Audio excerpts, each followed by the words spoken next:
very important meeting, and I'm very grateful for Indonesia for hosting it. The key issue is science is critical to every part of the life of a country and of an economy and of our region. There's nothing that governments do that now doesn't involve science in different ways. Do you need to translate this one? After. Okay. After. APEC, Right.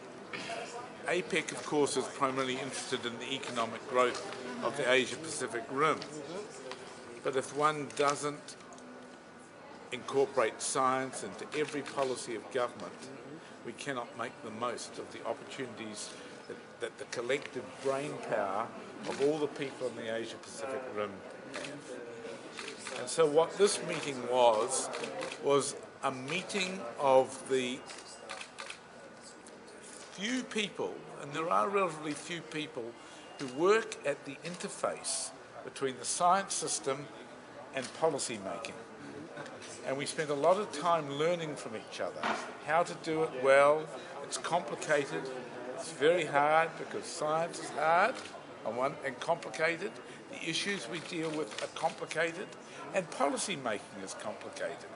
And so we were learning from each other about how to do it. It's a unique conversation. It's never been held before.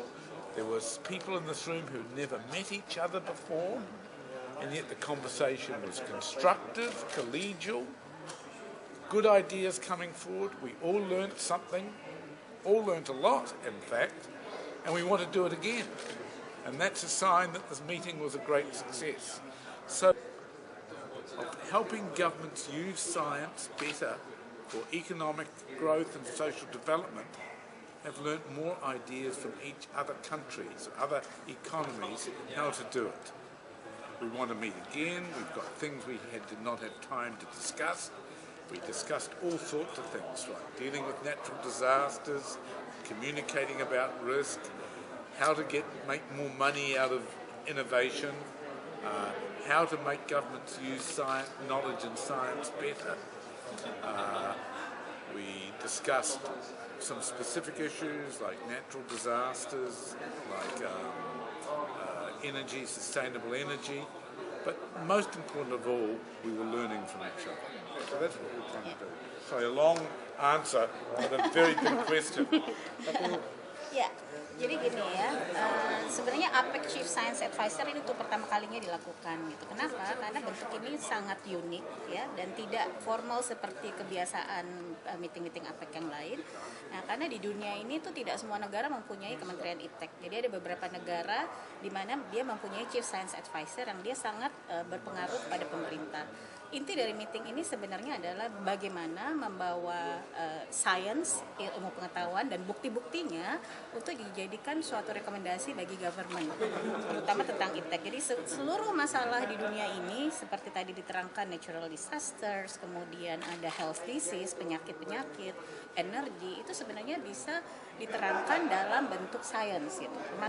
Tetapi mereka tuh lebih ingin rekomendasinya didengarkan dan lebih fungsional gitu. Nah, di dalam pertemuan APEC ini pertama kali reaksi dari negara-negara, kali ini yang datang adalah 18 negara dari 21. Reaksi dari negara-negara itu sebenarnya hampir semuanya menyetujui bahwa pertemuan ini akan diulangin lagi gitu. Nah, antara lain pertemuannya adalah bagaimana mengkomunikasikan IPTEK kepada masyarakat. Karena selama ini IPTEK itu kan seperti menara gading kali ya, mungkin bagi sebagian orang untouchable gitu. Tapi penting sekali untuk mengkomunikasikan IPTEK kepada masyarakat sehingga masyarakat tuh tahu. Sebagai contoh, ada natural disasters, kemudian gimana cara mengkomunikasikannya. Nah, itu untuk beberapa negara tuh mereka sudah sudah pandai, sudah menguasain gitu ya, kayak misalnya Indonesia sendiri, kemudian Jepang gitu. Jadi itu sebenarnya bagaimana mengkomunikasikan IPTEK kepada masyarakat. Okay, Mr. Peter, what the interesting one, the sharing about the cases to each country for the 18 country present to this meeting. Sorry, I didn't understand the question. So, what the interesting, or you want to share?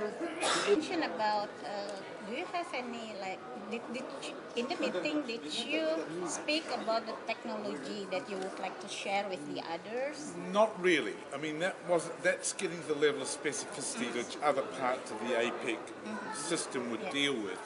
We were really dealing with the fact that how do we learn from each other how to advise governments? How do we assess a new technology? How do we the limits? So we're really at a higher level because our job is talking to prime ministers or presidents or ministers about how to use science to advance a country.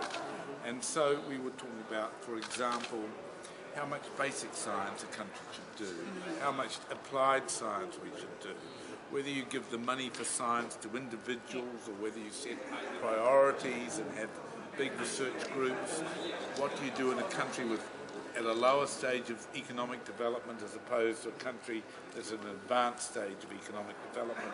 So it's at those sort of more, they're not philosophical, but those deeper principles of how a science system operates that we were learning from each other. Ya.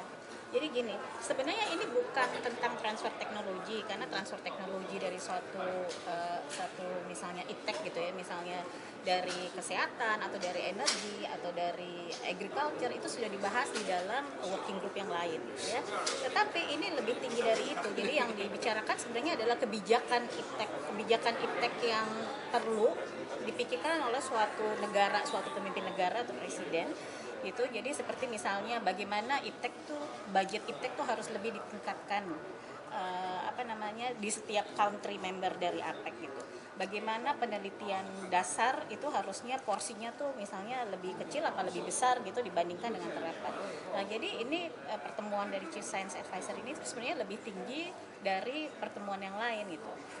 Bukan berarti sombong ya, maksudnya kita tidak bicara tentang teknis tapi lebih bicara kepada kebijakan IPTEC tuh harusnya gimana sih gitu menghadapi perubahan global, perubahan iklim gitu. Ada pertanyaan